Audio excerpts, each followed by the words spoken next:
Welcome to the True Crime Studio.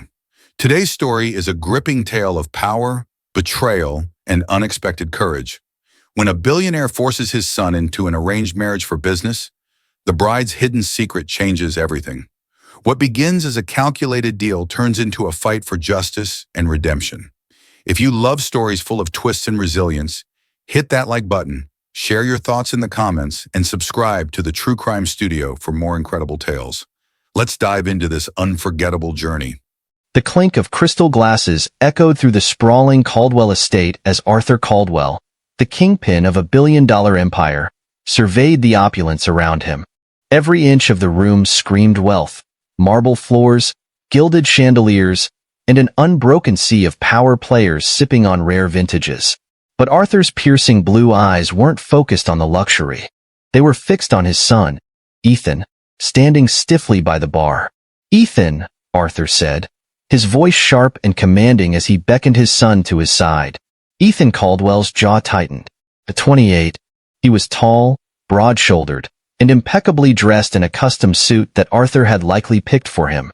He looked every bit the heir apparent, but the flicker of rebellion in his eyes hinted at a man unwilling to be molded. With a reluctant sigh, he stepped forward. "Yes, father?" Ethan asked, barely masking his disdain. Arthur's lips curled into a thin smile, the kind that sent shivers through his competitors. "It's time we discussed your future. Sit." Ethan didn't bother hiding his irritation but complied, sinking into the leather chair opposite his father. Arthur wasted no time, launching into the real reason for tonight's gathering. "You're marrying Amara Daniels." The words hung in the air like a bomb. Ethan blinked, momentarily stunned. Then he laughed, a sharp, bitter sound. "You're joking." Arthur leaned forward, his expression stone cold. "I've never been more serious." Ethan shot to his feet. "You're out of your mind if you think I'm agreeing to some arranged marriage in 2024. What century are you living in?" Arthur remained seated, unbothered by Ethan's outburst. He swirled the amber liquid in his glass before speaking, his tone calm but lethal. "This isn't about you, Ethan. It's about the business." Ethan's fists clenched. "Of course it is. Everything is." Arthur's voice dropped lower, the warning unmistakable. "Her father controls one of the largest logistics firms in the country. Securing this merger guarantees dominance for our empire. Without it, you can kiss your inheritance goodbye." Ethan's breath hitched. As much as he hated his father's control, the thought of walking away from everything, his legacy, his lifestyle, was unbearable. Arthur knew this, and he exploited it ruthlessly. "This isn't just business," Arthur continued, his voice softening in a mockery of paternal concern. "Amara is suitable, beautiful, intelligent. She'll bring dignity to the Caldwell name." Ethan's laugh was hollow. "And what does she get out of this? Or does her opinion not matter either?" Arthur smirked. "She knows her place in this arrangement." Across town, in a modest but well-kept apartment, Amara Daniels sat across from her parents. The tension in the room was suffocating. Her father, Robert Daniels, a stoic man with gray streaks in his hair, paced the room while her mother, Clara, wrung her hands nervously.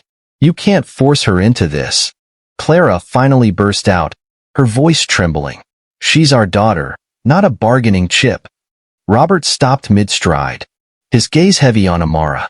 "It's not like that," he said quietly. This is an opportunity." Amara, 26 years old, with smooth brown skin and sharp, intelligent eyes, held her father's gaze. "An opportunity for whom?" she asked, her voice steady despite the turmoil inside her. "For all of us," Robert replied. "The Caldwell merger will secure our company's future. Without it, we'll lose everything. And they've made it clear, the deal only happens if you marry their son." Clara's gasp filled the room. "You can't be serious, Robert. Amara deserves better than this." Amara felt a lump rise in her throat, but she swallowed it down. She had always been the strong one, the one who held her family together during hard times. And now, they were asking her to sacrifice again. "I'll do it," she said, her voice calm but resolute. Clara's eyes widened in horror. "Amara, no. Amara reached for her mother's hand, squeezing it gently. "We can't afford to lose everything, Mom. If this is what it takes to protect us, I'll do it." The engagement dinner was a study in contrasts. Arthur's opulence was on full display as the Caldwell estate shimmered under the glow of countless lights. Ethan stood at the edge of the room, nursing a glass of whiskey and glaring at his father from across the crowd. Amara entered the room, escorted by her father. She wore a sleek, emerald green gown that hugged her slender figure, her long, wavy hair cascading over one shoulder. She was the picture of grace, but her eyes betrayed her unease. Whispers rippled through the room as the guests noticed her.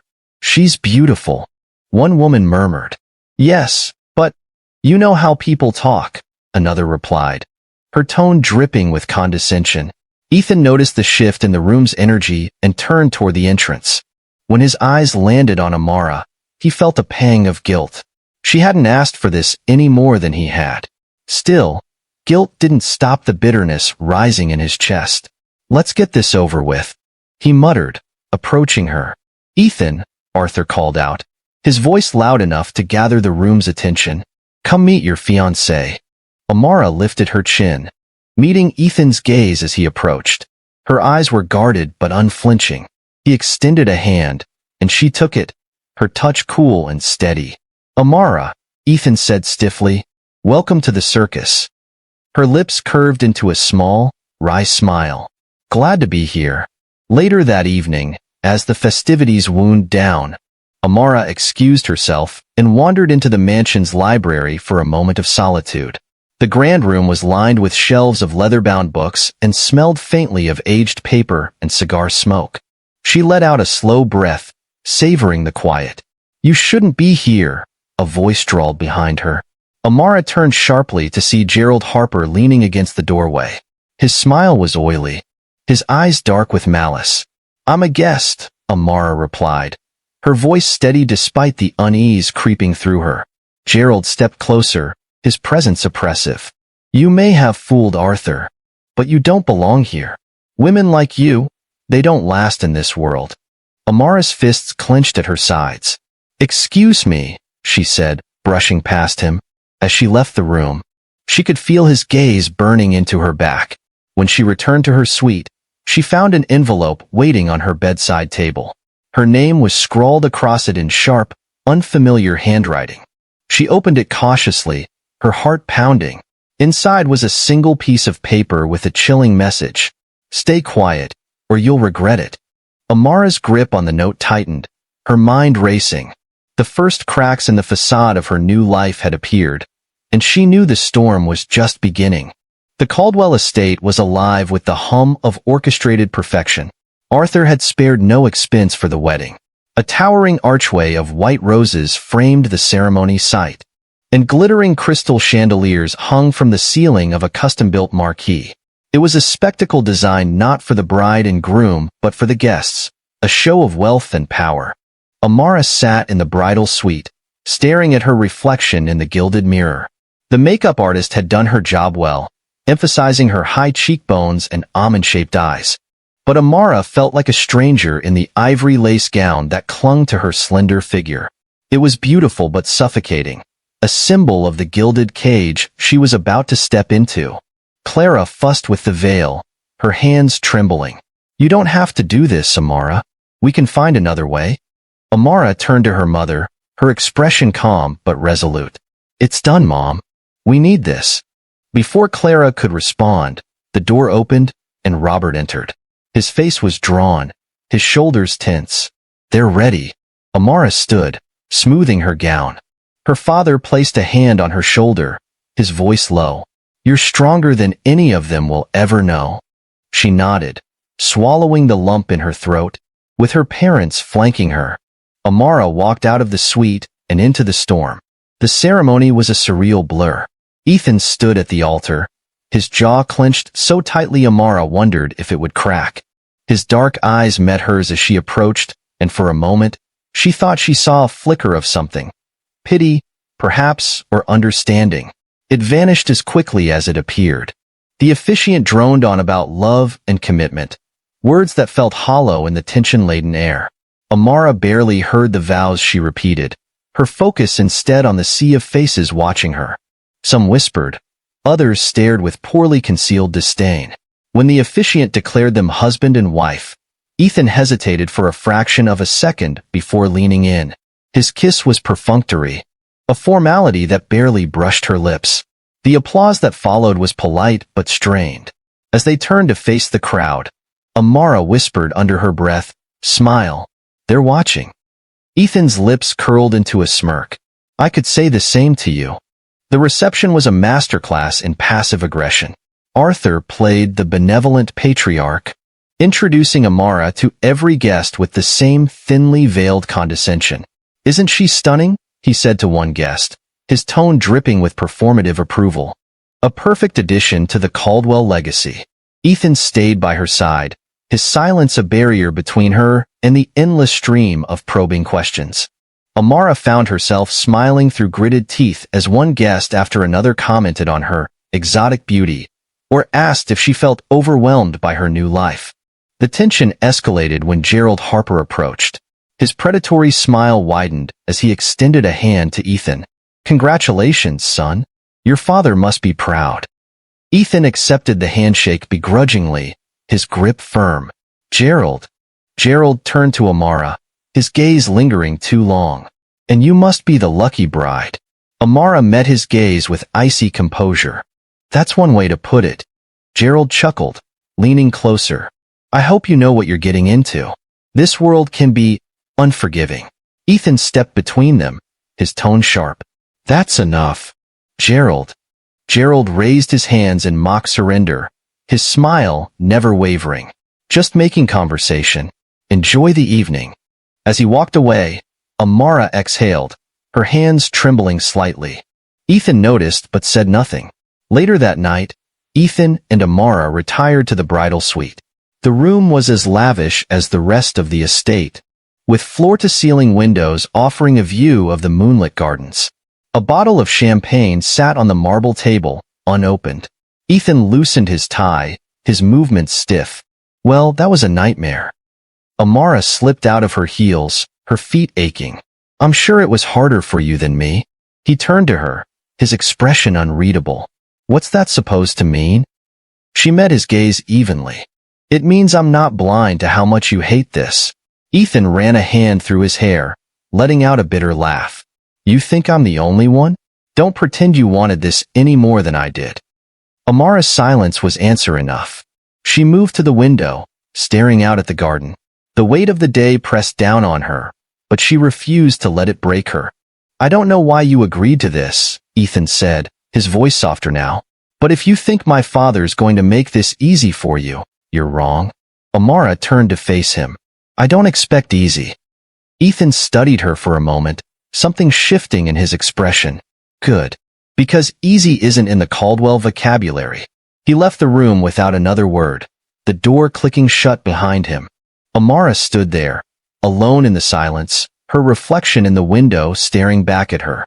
The threat from the letter echoed in her mind. "Stay quiet, or you'll regret it." As the night deepened, Amara found herself unable to sleep.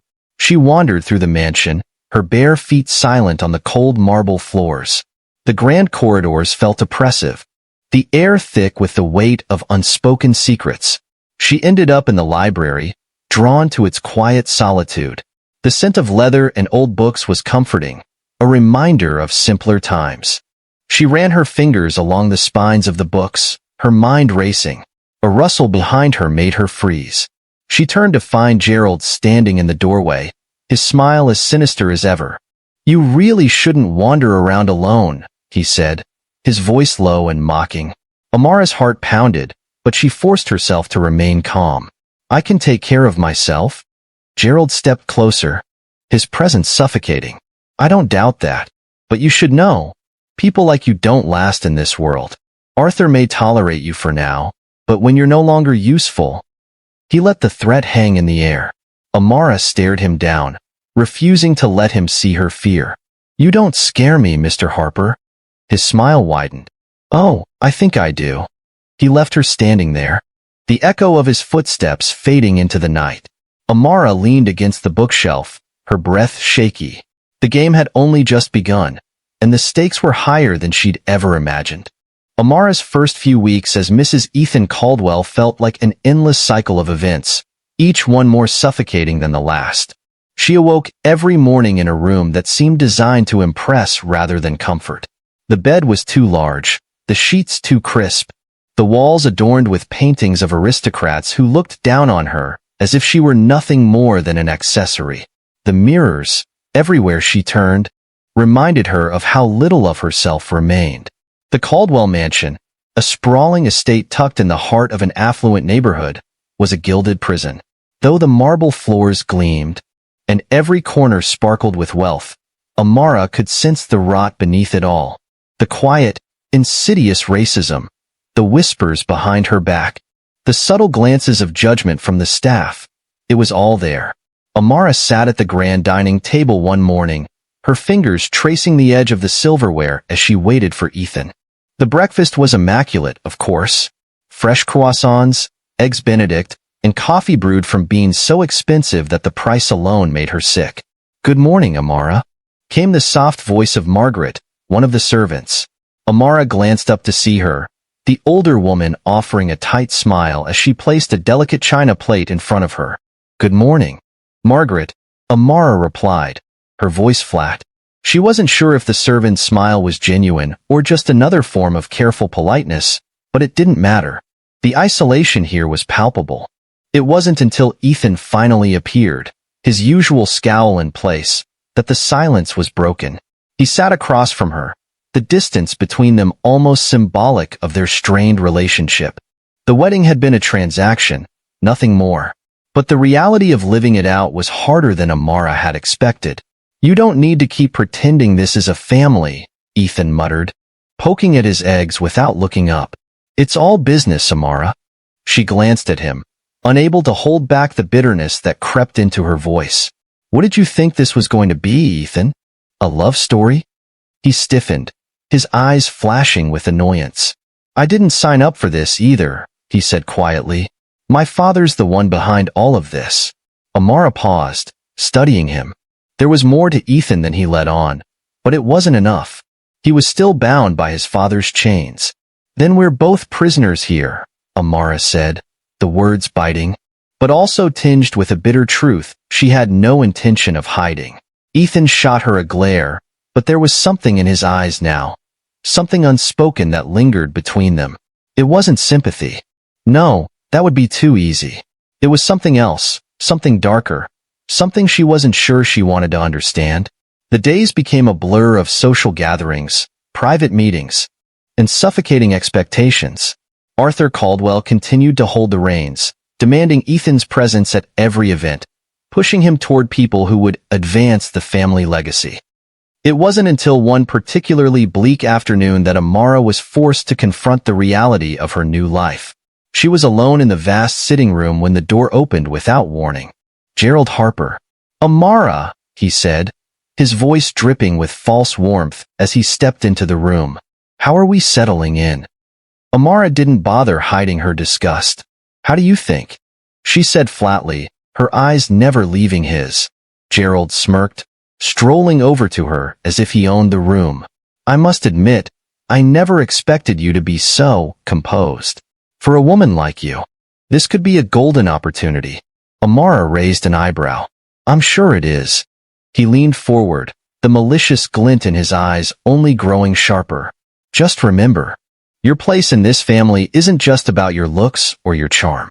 You're a means to an end. You'll need to learn your role quickly.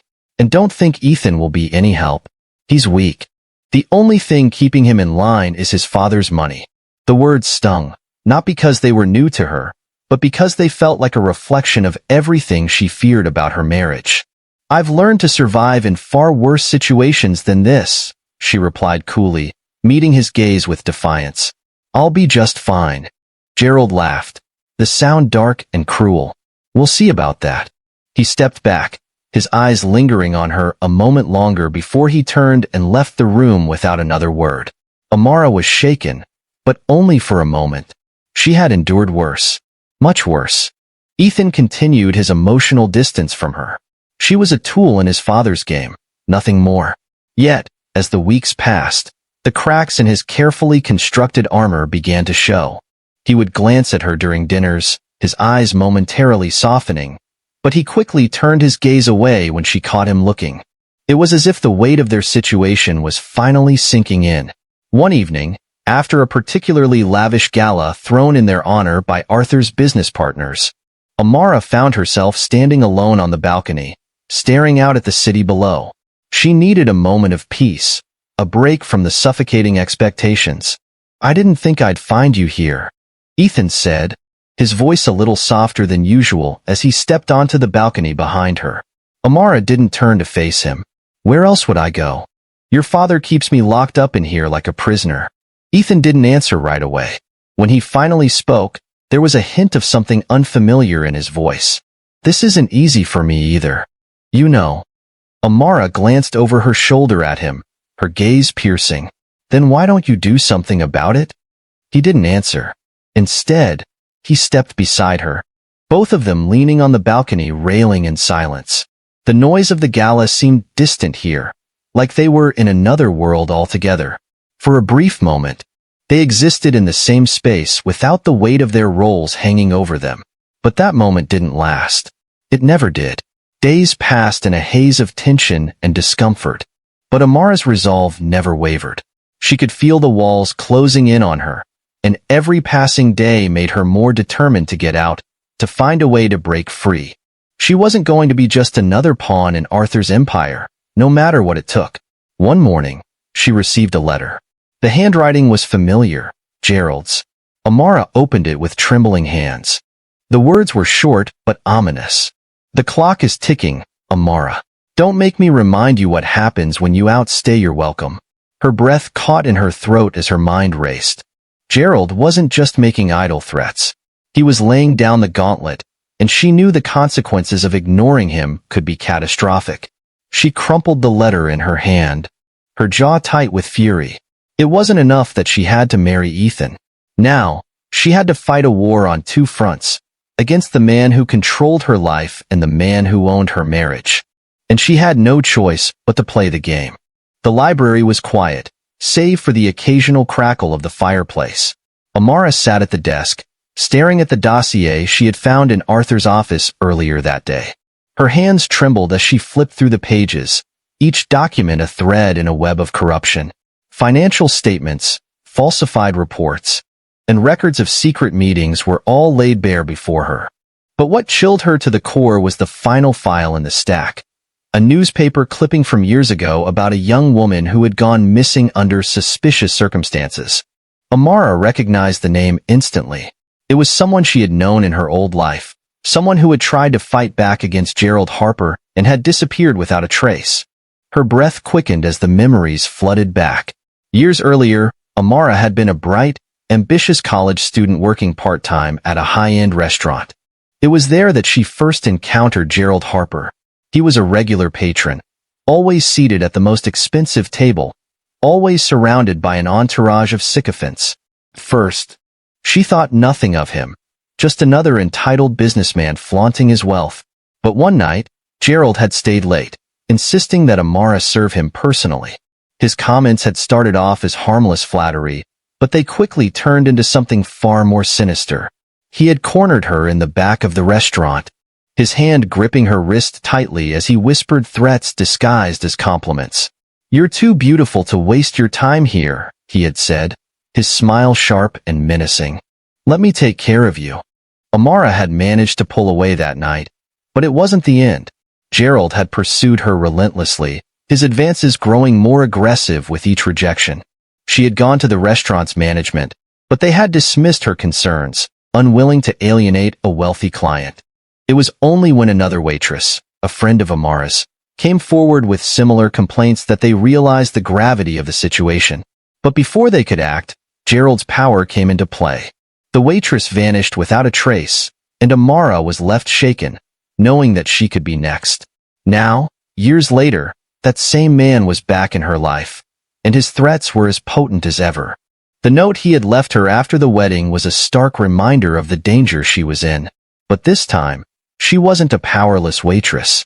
She had resources now, and she intended to use them. She closed the dossier and leaned back in her chair, her mind racing. She needed a plan. Gerald wasn't just a threat to her. He was a threat to anyone who crossed him. And then there was Arthur, the man who had orchestrated this marriage, who had likely known all along about Gerald's crimes, and had chosen to protect him for the sake of their business dealings. Amara clenched her fists. She wouldn't let them win. Not this time. The next morning, Amara confronted Ethan. He was in his study, hunched over his laptop, his expression dark and brooding. She shut the door behind her, and he looked up, startled by her sudden presence. "We need to talk," she said, her tone firm. Ethan raised an eyebrow. "About what?" She hesitated, wondering how much she could trust him. But if she wanted to take down Gerald and Arthur, she would need an ally.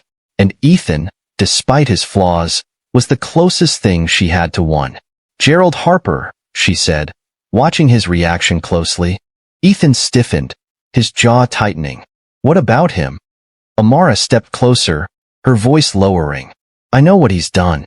I know about the women he's hurt, the lives he's ruined. And I know your father has been covering for him."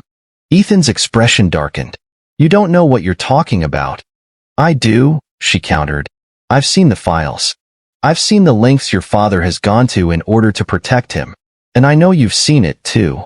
Ethan looked away, his hands clenching into fists. For a moment, Amara thought he would deny it again. But then he sighed, the fight draining out of him. "What do you want me to do?" he asked bitterly. "Confront my father? Bring down the entire family business? You think I haven't tried?" Amara stepped closer, her voice softening. "I think you're tired of living in his shadow. I think you want to do the right thing, but you're afraid of what it'll cost you." Ethan's eyes met hers, and for the first time, she saw a flicker of vulnerability. "You don't know what you're asking." "Yes, I do," she said, "because I've already lost everything once. And I'm not going to let them take anything else from me." That evening, Amara received an unexpected visitor. Margaret, the servant she had grown closest to in the house, slipped into her room with a nervous expression. "I shouldn't be doing this," Margaret whispered, holding out a small envelope. "But I thought you should see it." Amara took the envelope, her heart pounding. Inside was a photograph of Gerald and Arthur in a private meeting, along with a handwritten note. "The truth always comes out." "Who gave this to you?" Amara asked, her voice trembling. Margaret shook her head. "I don't know. It was left in the kitchen for me to deliver." Amara stared at the photograph, her mind racing. Someone else in the house knew the truth. Someone was trying to help her. But who? The next day, Amara decided to confront Arthur. She waited until he was alone in his office, sipping his morning coffee and reading the financial reports. She stepped inside without knocking, the photograph clutched tightly in her hand. Arthur looked up, his expression cool. "Amara, what can I do for you?" She slammed the photograph down on the desk, her eyes blazing. "You can start by explaining this." Arthur picked up the photograph, his face betraying no emotion. "Where did you get this?" "That's not the point," she snapped. "The point is that I know what Gerald has done, and I know you've been protecting him." Arthur leaned back in his chair, his gaze steady. "You've been busy, haven't you? Don't play games with me," she said, her voice rising. "You've been covering for a predator. You've put countless lives at risk, all for the sake of your business. Do you even care?" Arthur's expression hardened. "You don't understand the sacrifices it takes to build an empire. Sometimes, compromises have to be made." "Compromises?" Amara repeated, her voice trembling with rage. "Is that what you call protecting a monster like Gerald?" Arthur stood, his towering presence intimidating, but Amara refused to back down. "You're playing a dangerous game, Amara. You're not the first person to challenge me, and you won't be the last. But let me make one thing clear. You won't win." Amara met his gaze, her resolve unwavering. "We'll see about that." As she left his office, her mind was already working on her next move. She had crossed a line, and there was no going back. But if Arthur thought she was going to back down, he was sorely mistaken. The tension in the Caldwell household was palpable. Days after her confrontation with Arthur, Amara found herself under constant surveillance. The staff, once neutral or indifferent, now avoided her entirely. Even Ethan seemed more guarded, though he hadn't confronted her about her escalating defiance against his father. Amara knew she had stirred the pot, but she wasn't finished. She had crossed the threshold of fear and was now fueled by a singular purpose: justice. It was late evening when Amara found Ethan in the greenhouse, one of the few peaceful places in the sprawling estate. The glass structure was filled with lush greenery, a surprising contrast to the cold, lifeless opulence of the mansion. Ethan stood near a row of orchids, staring blankly into space, a glass of bourbon in his hand. "You're hiding," Amara said as she approached. Ethan glanced at her but didn't respond. His silence spoke volumes, so she continued, "You think if you avoid everything long enough, it'll go away. It won't." He turned to her, his expression unreadable. "You're awfully bold for someone who's walked into a lion's den." Amara crossed her arms, her gaze steady. "I don't have the luxury of running away. You do, but you're too scared to take it." Ethan's jaw tightened. "You don't know anything about me." "Don't I?" she shot back. "You're a puppet, Ethan. Your father pulls the strings, and you dance. But you're not just hurting yourself. You're letting him destroy everything and everyone around him." Her words struck a nerve, and he slammed his glass down on the nearest table, the sound echoing through the greenhouse. "You think it's that simple? You think I haven't tried to break free? Then try harder," Amara said, her voice unwavering. "Because if you don't, you're complicit." For a long moment, they stared at each other, the air between them charged. Then, without warning, Ethan stepped closer, his voice dropping to a whisper. "Do you have any idea what he's capable of? What he's done to keep his empire intact?" Amara didn't flinch. "I know enough, and I'm not afraid of him." Ethan's lips twisted into a bitter smile. "Then you're either brave or stupid." "Maybe both," she replied. "But at least I'm not a coward." The words hung in the air, and for the first time, Amara saw something shift in Ethan's eyes. A flicker of respect, maybe even admiration. Without another word, he turned and walked away, leaving her alone in the greenhouse. The next morning, Amara found Margaret waiting for her in the hallway. The older woman looked nervous, glancing over her shoulder as if expecting someone to appear. "Mrs. Caldwell," Margaret whispered, "I need to speak with you, privately." Amara nodded, leading her into the sitting room and closing the door behind them. "What is it?" Margaret wrung her hands, her voice trembling. "I know what you're trying to do, and I want to help." Amara's eyebrows shot up in surprise. "Why?" Margaret hesitated, then took a deep breath. "Because I've seen what this family does to people who cross them. I've worked here for years, and I've kept my head down, but I can't ignore it anymore. Not after what they've done to you." Amara's heart raced. "Do you have proof? Anything I can use?" Margaret nodded, pulling a small flash drive from her pocket. "This has recordings. Conversations between Mr. Caldwell and Mr. Harper. They think no one listens, but the walls have ears." Amara took the flash drive, her fingers trembling. "Why are you risking this?" Margaret's eyes glistened with unshed tears. "Because someone has to stand up to them, and because I see the fire in you. You might be the only one who can stop them." Amara felt a surge of gratitude, but also a pang of guilt. Margaret was putting herself in danger for her. "Thank you," she said softly. "I won't let this go to waste." That evening, Amara found Ethan in the study, nursing another drink. She placed the flash drive on the desk in front of him, and he looked up in surprise. "What's this?" he asked. "Proof," she said simply. "Your father and Gerald, everything they've done. It's all here." Ethan stared at the drive, his expression conflicted. "Why are you showing me this?" "Because you're not like them," she said, her voice gentle but firm. "You've been trapped in their world, but you don't have to stay there. You can make a choice." He picked up the drive, turning it over in his hands. "You're asking me to go against my own father." "I'm asking you to do what's right," she replied. "Not for me, not even for yourself, but for all the people they've hurt." Ethan's gaze softened as he looked at her. For the first time, She saw vulnerability in his eyes, a crack in the armor he wore so tightly. "You don't give up, do you?" he said with a faint smile. "No," she replied, "and neither should you." For the first time since their marriage, Amara felt a glimmer of hope. Ethan might not be the hero she wanted, but he was beginning to show signs of becoming the ally she needed. That hope was short-lived. The next day, Amara received another letter, this one more direct than the last. It was delivered to her suite, left on the bedside table where only she would find it. "You're playing a dangerous game, Mrs. Caldwell. Back off, or you'll regret it." This time, there was no signature, but the implication was clear. Gerald knew she was digging, and he wasn't going to let her expose him without a fight. Amara felt her resolve harden. She had come too far to back down now.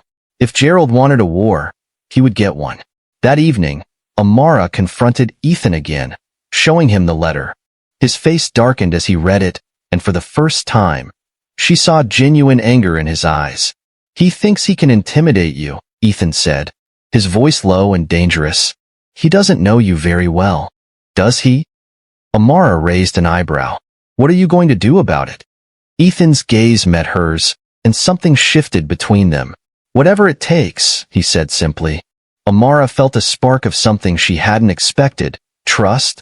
For the first time, she believed that Ethan might stand by her side, even if it meant going against his father and Gerald. Together, they might just have a chance. The Caldwell estate was eerily quiet. It was the calm before the storm, and Amara could feel it in her bones. She stood by the window in her suite, watching the distant city lights flicker like fireflies in the night. Somewhere out there, Gerald Harper was plotting his next move. Somewhere in this very house, Arthur Caldwell was spinning another web of lies. And yet, she had never felt more resolute. She glanced at the clock. It was almost time. In the days leading up to her decision to act, Amara had meticulously gathered her evidence. The flash drive Margaret had given her was a treasure trove of damning recordings, but it wasn't enough on its own. She had spent hours poring over documents she'd managed to copy from Arthur's office, cross-referencing names, dates, and figures. Every thread connected to a larger tapestry of corruption that extended beyond what she had initially imagined. Amara had also made contact with a journalist she trusted, an old college friend who now worked for a reputable investigative news outlet. Tonight, she would hand over the flash drive and everything else she'd compiled. Once the story broke, there would be no turning back. Arthur, in his usual fashion, had planned a gala to celebrate a new milestone for the Caldwell Empire. The guest list was a who's who of the elite, politicians, CEOs, and media moguls, all gathered under the guise of celebrating wealth and success. For Amara, it was the perfect cover. The ballroom was dazzling, with chandeliers casting golden light over a sea of impeccably dressed guests. Amara wore a sleek black gown that hugged her figure, her hair swept into an elegant bun. She moved through the crowd with practiced grace, a glass of champagne in her hand, her sharp eyes scanning the room. Ethan was by her side, his expression unreadable. Though their alliance had grown stronger, he still struggled to fully break free from his father's shadow. Tonight would test his limits. Arthur approached them, his smile as polished as the silver trays of hors d'oeuvres being passed around. "Ethan, Amara," he said smoothly, "you're the picture of a perfect couple." Amara resisted the urge to roll her eyes. "Your gala is lovely, Arthur," she replied, her tone measured. Arthur leaned in slightly, his smile never faltering. "Let's keep it that way, shall we?" Amara met his gaze, the tension crackling between them. Always. It wasn't long before Gerald Harper made his presence known. He approached Amara near the edge of the ballroom, his expression smug as he extended a hand. "Mrs. Caldwell," he said, his tone dripping with mock sincerity. "You look radiant tonight." Amara's smile was cold. "Mr. Harper, always a pleasure." Gerald's eyes narrowed slightly. "Careful, my dear. You're starting to look defiant. That's a dangerous game to play." Amara tilted her head, her voice sweet but sharp. "And yet, I seem to be winning." Before Gerald could respond, Ethan appeared at her side, his presence a wall between them. "Is there a problem here?" Ethan asked, his voice low and steady. Gerald's smile returned, though it didn't reach his eyes. None at all. Just catching up with your charming wife. Ethan's glare didn't waver. Good. Then you'll excuse us? Amara allowed Ethan to guide her away, her pulse racing. She could feel Gerald's gaze boring into her back, but she refused to look back. As the night wore on, Amara began to execute her plan. She had planted copies of the most incriminating documents in strategic locations throughout the mansion. Arthur's office, the library, and even the coat check room. The journalist she had contacted was mingling among the guests, posing as a friend of a prominent politician. Everything was in place. But just as Amara prepared to slip away to meet the journalist, Gerald made his move. He intercepted her near the grand staircase, his grip firm on her arm as he steered her into a side room. Enough games, Amara, he hissed, his charming facade gone. I know what you're doing. Amara yanked her arm free, her eyes blazing. Then you know it's too late to stop me. Gerald's laugh was cold and sharp. You think you can bring me down? Do you have any idea who you're dealing with? I do, she shot back. And I'm not afraid of you. His expression darkened, and before she could react, he grabbed her wrist, his grip bruising. You should be. The door burst open, and Ethan stormed in, his fury palpable. Let her go. Gerald smirked but released Amara, raising his hands in mock surrender. Relax, Ethan. Just a friendly chat. Ethan stepped between them, his glare deadly. If you ever touch her again, I'll make sure you regret it.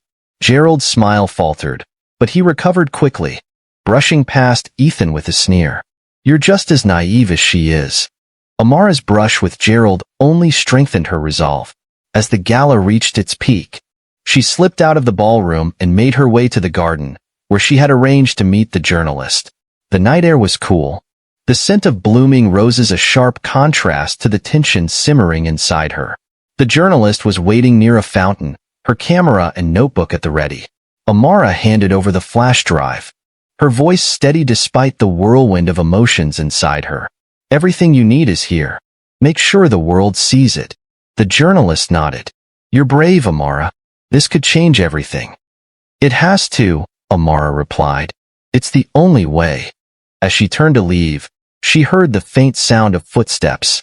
Panic shot through her, but before she could react, a hand clamped over her mouth, and she was dragged into the shadows. Amara struggled against her captor, her heart pounding as she realized who it was. Gerald's voice was a low growl in her ear. I warned you, didn't I? But you just couldn't listen. He dragged her deeper into the garden, his grip like iron. Amara fought back, kicking and scratching, but it was no use. Just when she thought all was lost, Ethan appeared, his expression a mix of rage and desperation. Let her go, Gerald. Gerald sneered. This doesn't concern you, boy. Ethan didn't hesitate. He lunged at Gerald, tackling him to the ground. The two men grappled, their struggle brutal and chaotic. Amara scrambled to her feet, her hands shaking as she watched in horror. Finally, Ethan gained the upper hand, landing a punch that sent Gerald sprawling. He stood over him, his chest heaving. If you ever come near her again, I'll destroy you. Gerald staggered to his feet, wiping blood from his lip. You're making a mistake, Ethan. You think she's worth it? Ethan didn't answer. He simply turned to Amara, taking her hand and leading her back toward the house. The Caldwell empire began to crumble the moment the story broke. The headlines were relentless. Caldwell Industries, a legacy of corruption and cover UPS. News anchors dissected every detail of the damning expose. The evidence Amara had provided revealed decades of criminal activity, from money laundering to Gerald Harper's abuses, all carefully hidden under Arthur Caldwell's iron-fisted control. Amara watched the coverage from her suite, her emotions a mix of relief and apprehension. This was what she had fought for. But it was only the beginning. She knew men like Arthur and Gerald wouldn't go down without a fight. Downstairs, Arthur's study was a war zone. Papers and files were scattered across the desk and floor, the remnants of his futile attempts to contain the damage. His booming voice carried through the halls as he shouted into the phone. This is a coordinated attack. I want every legal team on this. Destroy that journalist. Shut it all down. His commands were met with silence from the other end of the line. No one wanted to fight a battle they knew Arthur had already lost. Ethan stood outside the study, listening to his father's tirade. Amara approached him cautiously, her presence a steadying force amidst the chaos. "He's unraveling," Ethan said quietly, his tone devoid of the usual bitterness. There was only exhaustion now. Amara nodded. "And he's dragging you down with him." Ethan glanced at her, his expression conflicted. "I never wanted this life, but walking away from it. You don't have to carry his mistakes," Amara said firmly. "You can choose a different path." Before Ethan could respond, Arthur's voice roared from inside. "Ethan, get in here." Ethan hesitated, but Amara gave his arm a reassuring squeeze. "Go," she said. "But remember, you're not him." Meanwhile, Gerald Harper was facing his own reckoning. The exposé had emboldened survivors of his abuse to come forward, their testimonies painting a horrifying picture of his predatory behavior. Legal investigations were opened, and Gerald's business partners began severing ties. Desperate, Gerald showed up unannounced at the Caldwell estate. He pounded on the front door, his face pale and drenched in sweat. When the butler hesitated, Gerald shoved his way inside, shouting for Arthur. Arthur emerged from his study, his face a mask of fury. "What the hell are you doing here?" "We're under attack," Gerald shouted. "The media's tearing us apart. You have to fix this." Arthur's lip curled in disdain. "I warned you to keep your house in order. Now your mess is dragging me down." "You knew." Gerald spat, his voice rising. "You covered for me. Don't act like you're innocent in this." Arthur's eyes narrowed. "And you're stupid enough to think I'll stick my neck out for you now? Get out of my house, Gerald. You're on your own." For a moment, Gerald stood frozen, disbelief etched across his face. Then he turned and stormed out, slamming the door behind him. The sound echoed through the mansion, a fitting symbol of the shattered alliance. That evening, Ethan found Amara in the library, seated at the desk where she had spent countless nights piecing together her evidence. The stacks of paperwork were gone now, but the weight of their actions lingered in the air. Ethan leaned against the doorframe, his expression thoughtful. "I've been thinking about what you said." Amara looked up, her gaze steady. "And?" "You're right," he admitted, stepping into the room. "I've spent my whole life trying to please him, trying to live up to his expectations. But no matter what I did, it was never enough. And now, I see who he really is, what he's done." "And?" she prompted, her voice softer now. "And I'm done being his puppet," Ethan said, his tone resolute. "I don't want his money, his power, or his name. I want to build something better, something real." Amara smiled faintly, her respect for him growing. "That's a start." Ethan hesitated, then sat across from her, his expression earnest. "I need your help, Amara. You've already shown more courage than I ever have. I don't know how to fix this mess, but I want to try." She reached across the desk, her hand resting on his. "We'll do it together." The Caldwell empire didn't fall quietly. Shareholders panicked as the company's stock plummeted. Lawsuits flooded in, each one a nail in the coffin of Arthur's once mighty legacy. The board of directors, desperate to salvage what little was left, voted to remove Arthur from his position as CEO. The final blow came when federal investigators launched a probe into Caldwell Industries' financial practices. Arthur was summoned to testify, his every word scrutinized under the glaring lights of the media. Amara watched the coverage from the comfort of her modest new home, a sense of closure washing over her. She had fought for this moment, and now it was here. Gerald wasn't willing to go quietly. With his reputation in tatters and his assets frozen, he resorted to desperate measures. He filed a lawsuit against Amara, accusing her of defamation and alleging that she had fabricated the evidence against him. The case was a sham, and everyone knew it. The courts dismissed it within days, further humiliating Gerald. But the move revealed just how far he was willing to go to silence her. Ethan confronted Gerald in a hotel lobby shortly after the dismissal. The once powerful man was a shadow of his former self, his clothes rumpled and his eyes bloodshot. "You've lost, Gerald," Ethan said, his voice cold. "It's over." Gerald sneered, though it lacked the usual venom. "You think you've won? People like me don't lose. We adapt." Ethan leaned in, his voice low and dangerous. "Stay away from her. Stay away from us. If I see you again, you won't like the consequences." For the first time, Gerald looked genuinely afraid. He turned and walked away, leaving Ethan standing tall. With Arthur disgraced and Gerald defeated, Amara and Ethan decided to leave the past behind. They sold the Caldwell mansion, donating much of the proceeds to organizations supporting survivors of abuse and corporate corruption. Together, they moved into a modest but comfortable home in the city. For the first time, their lives felt like their own. One evening, as they sat on their small balcony overlooking the city, Ethan turned to Amara. "Do you think we did the right thing?" Amara smiled, her hand resting on his. "We didn't just do the right thing. We did the necessary thing." Ethan nodded, his expression thoughtful. "It's strange. For so long, I thought freedom was about money and power. But now, sitting here with you, I finally feel free." Amara's smile widened. Together, they had torn down the corrupt empire that had tried to consume them. And together, they would build something new, something honest, something unbreakable. The sun rose over the city, casting a golden glow on the modest apartment Ethan and Amara now called home.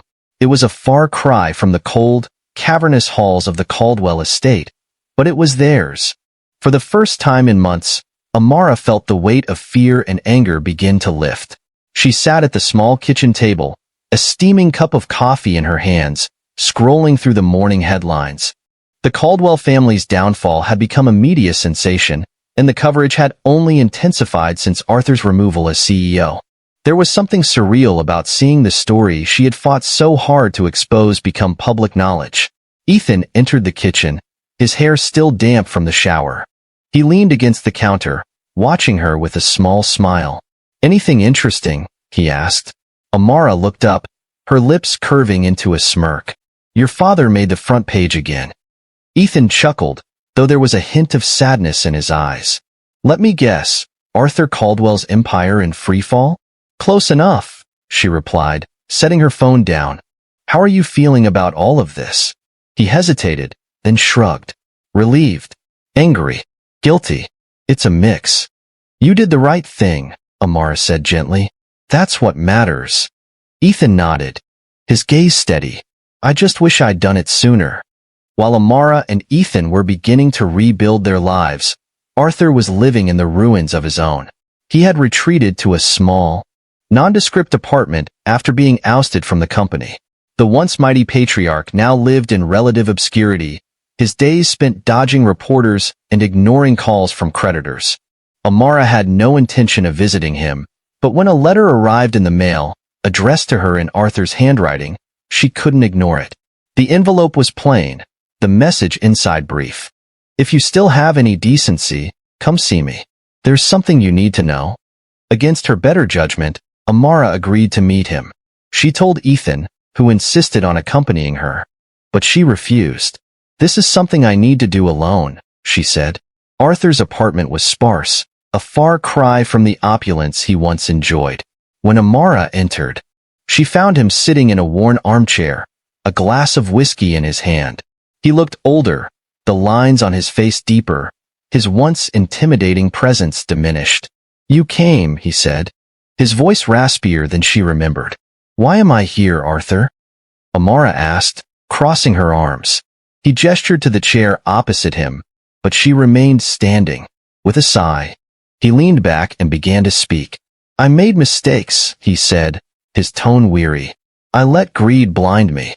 I thought I could control everything. Gerald, the company, my family, but I was wrong."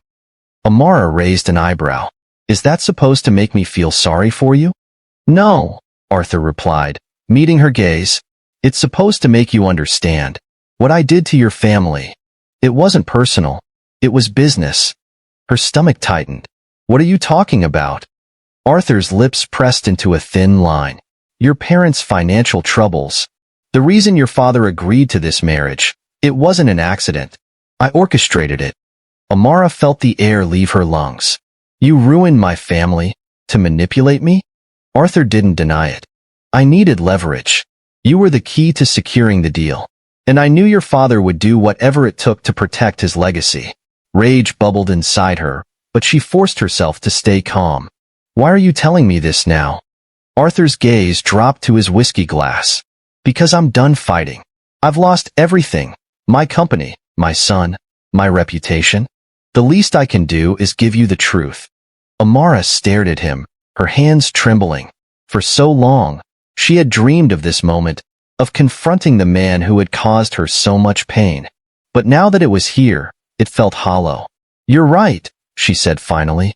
You have lost everything, and you deserve it. Without another word, she turned and walked out, leaving Arthur to drown in his regrets. While Arthur faced his self-imposed isolation, Gerald Harper's fate was far more public. The mounting lawsuits and criminal investigations left him with no choice but to flee the country. Reports surfaced of him living in a remote villa somewhere in South America, a far cry from the lavish life he once enjoyed. Amara and Ethan watched the news coverage together, a sense of closure settling over them. Gerald's downfall was complete, and he was no longer a threat. He'll never be able to hurt anyone again, Ethan said, his arm draped around Amara's shoulders. That's all I ever wanted, she replied. With the past behind them, Amara and Ethan began to focus on their future. They launched a non-profit organization dedicated to helping survivors of abuse and corporate exploitation, using the proceeds from the sale of the Caldwell estate to fund its initiatives. The work was hard but fulfilling, giving them both a sense of purpose. One day, as they were finalizing plans for a fundraiser, Ethan turned to Amara with a mischievous grin. You know, I've been thinking, we should take a vacation. Amara raised an eyebrow. A vacation? We're barely a year into this. Exactly, he said. We deserve a break. Just you, me, and a beach somewhere far away. She laughed, the sound light and carefree. I'll think about it. Years later, the nonprofit had grown into a thriving organization, its impact felt across the country. Amara and Ethan became known not for their connection to the Caldwell name, but for their commitment to justice and equality. One evening, as they sat together on their balcony, Amara reflected on how far they had come. The city lights stretched out before them, a reminder of the world they had fought to change. Do you ever think about the past? Ethan asked, his voice soft. Sometimes, Amara admitted, but only to remind myself of how much we've overcome. He nodded, his gaze thoughtful. I'm proud of you, you know, for everything. She smiled, leaning her head against his shoulder. I'm proud of us. And as they sat there, wrapped in the quiet peace of their new life, Amara knew they had not just survived, they had triumphed. Thank you for watching this powerful story here on the True Crime Studio. This tale reminds us that true strength lies in standing up for what's right, and love can conquer even the deepest divides. If this story inspired you, don't forget to like the video, share your thoughts in the comments, and subscribe to the True Crime Studio for more compelling stories. See you in the next video.